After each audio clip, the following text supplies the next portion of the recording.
Starting in September this year, the CPF monthly salary ceiling will rise progressively and reach $8,000 in 2026, up from the current $6,000. What this means is that for all employees with a salary between $6,000 and $8,000, they'll need to contribute more to CPF and consequently have less take-home pay. However, this also means that their employer will need to contribute more to their employees' CPF as well. For someone who is earning $8,000, he reduces his take-home pay by about $400. It's not trivial, but it's not insurmountable in the sense that it's probably about 5–6% of his take-home pay. So maybe it's not that big an impact, and it's phased over 4 years. There is a trade-off. I take less take-home pay, but I get more retirement. So it's a forced saving. So there's some trade-off, and it's a bit of short-term pain for long-term gain.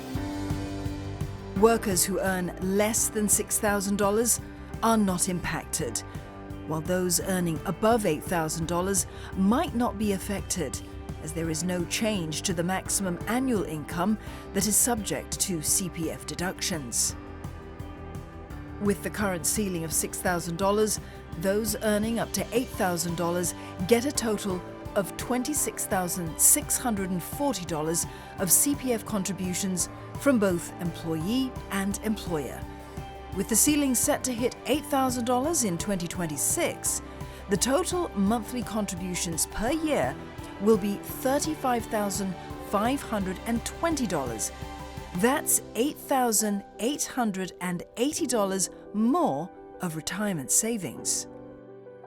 Life expectancies are increasing. I think there's always this concern that people are not saving enough for their retirement. And actually a lot of us actually have this thought that the safety net and the safety nest is always our CPF.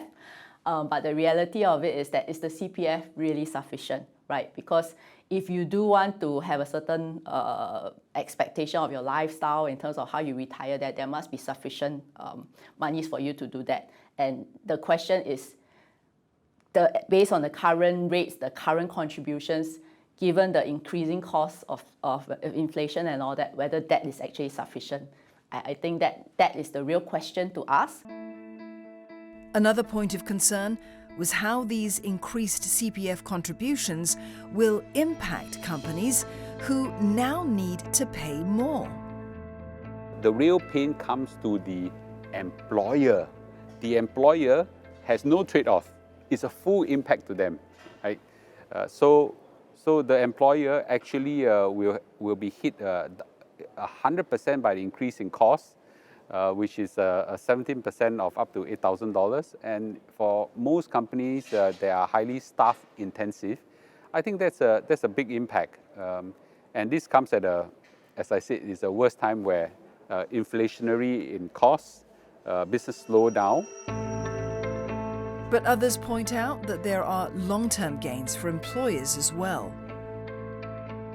While some employers might see their costs go up as a result of this, those employers will often, the more mature ones, be looking for ways to boost the financial stability of their employees as part of their well-being programs.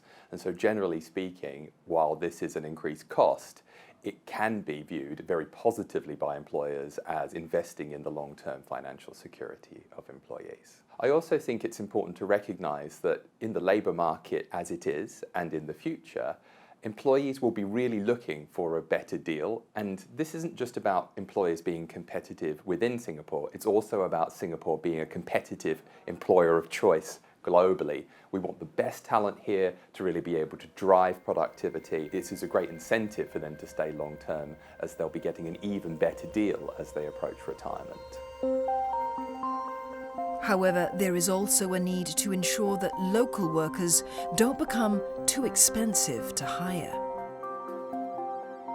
There will be this view that it will be costly to basically hire Singaporeans and Singapore citizens and Singapore PRs, especially those that are within that salary band. it might be actually easier to basically bring in foreigners. And maybe that's where some of these concerns are, is that because of the CPF requirement, and it's going to be costly vis-a-vis for somebody who comes in at the same level, you are going to be looking at the company may decide not to hire the local, may decide to hire the foreigner because of that. But I think in the longer term, there's always this balance between the need to strike a balance between our local workforce as well as our foreign talent. And there are the tripartite committee for that to ensure that, there is that right balance. The government also announced that the total CPF contribution rates for senior workers aged between 55 and 70 will be raised by up to 1.5 percentage points from next year. This will help older workers to boost their CPF contributions as long as they're working. As people stay healthier for longer, not only are the working population asked to save more to be able to ensure the retirement pot is sustainable, but also perhaps people will decide to work longer as they will be healthier. And as a result, you will see then the nation overall perhaps having a more multi-generational workforce, but that will then allow us to have more sustainability in terms of being able to afford the kind of care that's needed for people into their retirement and onwards. And that is a very similar trend to what we see in other developed nations, including many parts of Europe and other countries in Asia.